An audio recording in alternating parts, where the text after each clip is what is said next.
Les here with a brand new project that I've just completed, a 6-figure set of the Zack Snyder version of the Justice League. All made with inexpensive, believe me, there's probably not $60 of total stuff here.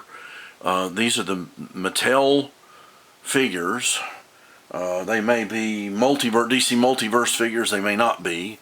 But I wanted a Justice League set, and this started from a kind of a challenge. One of my buddies, one of the guys I've done some work for here recently, he was like, oh man, I want you to get one of those cheap toys and do some of the girl characters that I like. I'd done some girl figures for him, and I did a set of the new Batman and Catwoman, and he wanted one, so I did one for him and did a video of that. His set is that set of the Catwoman and the Batman. But I sort of thought, well, you know, it would be fun to have the Justice League, because it's a closed set. I could do that. And I wanted this version of Aquaman, because I don't really like the orange and green one so much. And I thought that the sculpting was pretty good. And I had to add shoulders, of course, doll hair. But what is significant about it, I added hands, by the way. His hands were huge, and I had to do some work on that. Added hands on the Flash also. But this is the order I did them in. I started with Aquaman. And I was stunned to find Jason Momoa's face in the head sculpt.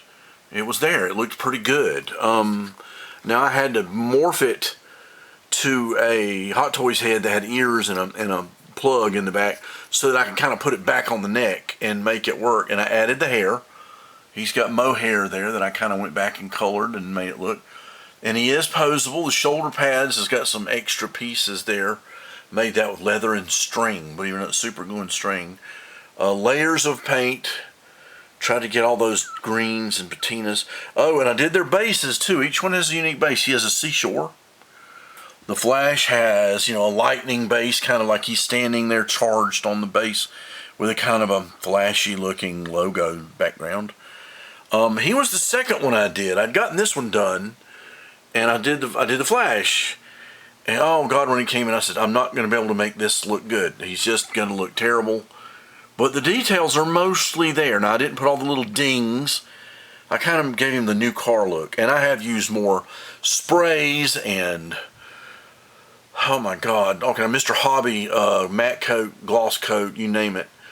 But he was pretty intact too. And I did every detail I could, short of all the little micro dings. The Cyborg was the third one, and Ray Fisher, please forgive me. He's a little taller than this, and I wanted to extend his ankles, and I just didn't.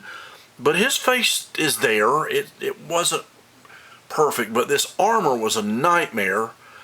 And I painted it dark silver gray, and oh my God, it was layers after layers.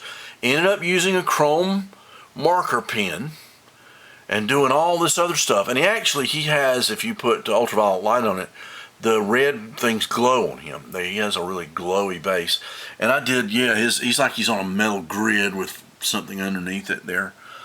And then, of course, we've got Batman. He's a little out of scale. He's not as big as he should be. But that's, of course, the, you know, stealth suit, assault suit, whatever. It's very significant to this movie. And it came with a 14 or 15 inch early version of Steppenwolf, so he's a little shorter. I think they did that to make Steppenwolf look bigger. But I'm like, well, all right. And I had some pretty good reference photos. Cheated a Hot Toys dart gun there. Put him just on a stone base. I didn't go too fancy. Wired his cape. Any of these have capes. I added that. And I pulled him off. Well, I'd done these 4 guys. And then I had the 2 doozies to do. And I had Wonder Woman next. And I'm like, oh my God. Can I do it? So I got the one Wonder Woman that I thought looked pretty good in the box. Again, it was the Multiverse, I think the 2017 release. And danged if her face didn't look like Gal Gadot. And I did her a kind of a nice stone. And oh yeah, they've got some facsimile of the mother boxes there. I think he's got the human box. He's got the Atlantean box. And it was just some toy. I had the toys around. And she had the Amazonian box. But anyway, so I painted her, redid her skin, These are all the faces that come on the Mattel toys. I did not change the heads out. I was tempted to buy a head for him, for Aquaman, didn't do it. And then the last one that I just finished was the black suit version Henry Cavill Superman. And again, I was going to get a head. I added a wired cape. Did him a kind of a Kryptonian looking base. I don't know if you can really see any of these details. But I did try to do the chrome inner suit effect, like he's got that other suit over the chrome suit. But that's the Mattel sculpt there, which is not bad. I had a lot of fun trying to bring the actors out of the Mattel toy. So if you buy these toys and repaint them, the Mattels are not too bad. That's the whole point of this challenge, was can I get decent looking toys, figures, out of these El Cheapo toys? Some have strengths, some have weaknesses, some are better, some are not, but I'm pretty happy with the set.